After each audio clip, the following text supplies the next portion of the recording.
Shalom à vous et bienvenue ce matin à cette dévotion matinale de samedi.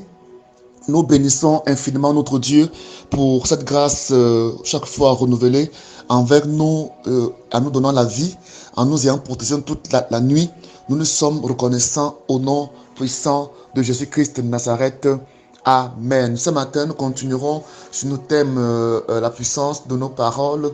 Nous parlerons ce matin de ce thème, c'est Dieu qui donne de la force à nos paroles. Il faut donc comprendre que Dieu est celui-là qui donne des forces, de la force à nos paroles lorsque nous comptons sur lui, lorsque ces paroles sont dites avec foi. Il faut avoir cette assurance-là que Dieu a la capacité et il le fait. Il donne de la force et de l'accomplissement à nos paroles. Il dit dans le livre de 2 Corinthiens 10, verset 3 à 5, il dit, sans doute nous sommes des hommes et nous vivons comme tels, mais nous ne combattons pas d'une manière purement humaine, car les armes avec lesquelles nous combattons ne sont pas simplement humaines, elles tiennent leur puissance de Dieu, qui les rend capables de renverser les forteresses. Oui, nous renversons les forteresses et les faux raisonnements. Comprenez ici qu'il dit, c'est Dieu qui donne, n'est-ce pas, la force aux armes que nous avons, et ainsi qu'à nos paroles. Donc, il faut donc avoir cette assurance-là, lorsque tu libères la parole, lorsque tu proclames la bénédiction,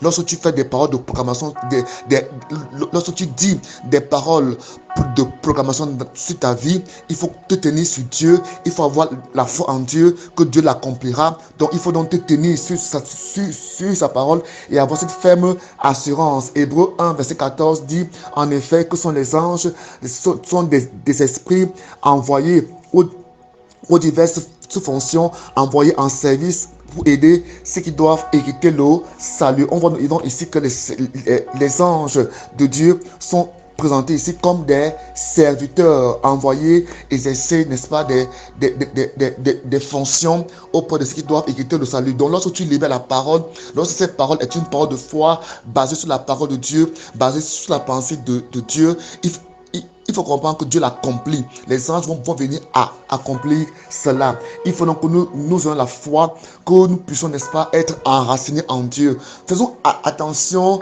aux pensées, parce que la parole vient des pensées.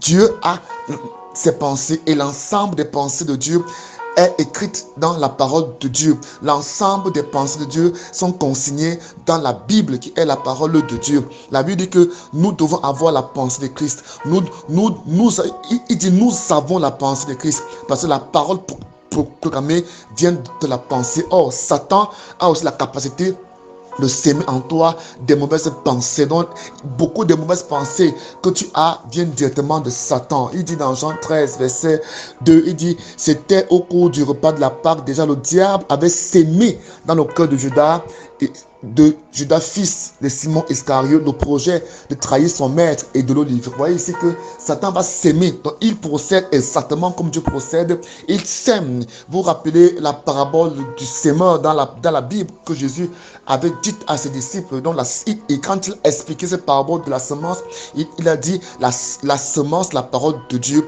Le sémeur, c'est le Fils de l'homme. Le sémeur sont les prédicateurs de la parole de Dieu. Donc, vos pensées, n'est-ce pas, sont, n'est-ce pas, le vase, la bassine, la cuvette dans laquelle Satan vient s'aimer. Il vient s'aimer. Pourquoi peux-tu venir s'aimer lorsque tes pensées sont vides? N'oubliez pas que Jésus a dit, lorsque un démon sort d'un corps, il cherchant où aller et ne trouvant pas là où aller, il dit en lui-même, je rentrerai là où j'ai été chassé. Quand il revient, et tout que l'endroit est vide et orné. Donc il ne faut pas que nos pensées soient vides. Il ne faut pas que notre âme soit vide. Parce que quand c'est vide, il dit, je m'en irai. Il dit, il s'en va et il cherche cette démon plus puissant, plus méchant que lui. Et il revient ici et établi. Il revient en force, en contre-attaque pour s'établir. Et Jésus a dit, la dernière condition de cet homme est pire que la première. Donc nos pensées doivent être remplies de la parole de Dieu. C'est pourquoi la Bible dit, méditez cette parole-là matin et soir, jour et nuit, pour que vous puissiez proclamer ce qui est dans votre cœur. La parole proclamée, la parole libérée ne vient pas de ta pensée, ne vient pas de toi, non, elle vient de Dieu. Elle vient de la parole de Dieu qui est enracinée en toi, qui est répandue en toi, qui t'inonde. Voilà aussi pourquoi nous suivons les prédications afin que nous puissions avoir la parole de Dieu prêchée. Amen. La parole dit dans le livre de Jacques chapitre 3 verset 6 pour nous dire que si nous laissons nos pensées vides, elles seront connectées à l'enfer. La Bible dit que la langue a la capacité, tire sa force, tire sa racine dans la géhenne. La langue est aussi un feu, dit la parole dans Jacques 3, verset 6. La langue est aussi un feu, c'est tout un monde de mal. Elle a parmi les organes de notre corps et contamine notre être entier. Il dit, allumez au feu de l'enfer. Allumée au feu de l'enfer, elle enflamme notre existence entière. Dans la langue, lorsqu'elle n'est pas convertie, lorsqu'elle n'est pas née de nouveau, elle aspire le feu de l'enfer et l'amène dans notre vie. C'est ce que la Bible dit. Que l'enfer ait été créé ou pas, la Bible nous dit que la langue est dans un espace, ce canal qui est connecté à l'enfer. Comment la langue peut être connectée à l'enfer? C'est parce que la langue, lorsqu'elle n'est pas nourrie, lorsqu'elle n'est pas alimentée par la parole de Dieu, par la Bible, par la parole écrite, amen, tu vas bénir et tu vas maudire en même temps. C'est pourquoi ici Jacques dit que ces choses-là ne doivent pas être ainsi. Il ne faut pas que de la même source sorte la bénédiction et la malédiction. Quand de la même source sorte de l'eau amère et de l'eau douce, c'est de l'eau amère qui va prédominer.